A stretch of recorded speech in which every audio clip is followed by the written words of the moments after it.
Olá, meu nome é Vladimir, grupo de dança. Regina A gente Garcete. vai dando uma aula de samba, fazendo a coreografia do Belfort com a Albertinha, que fica aí na descrição do vídeo.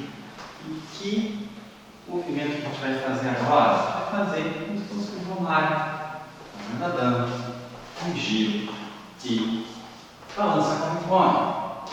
Como é que faz isso?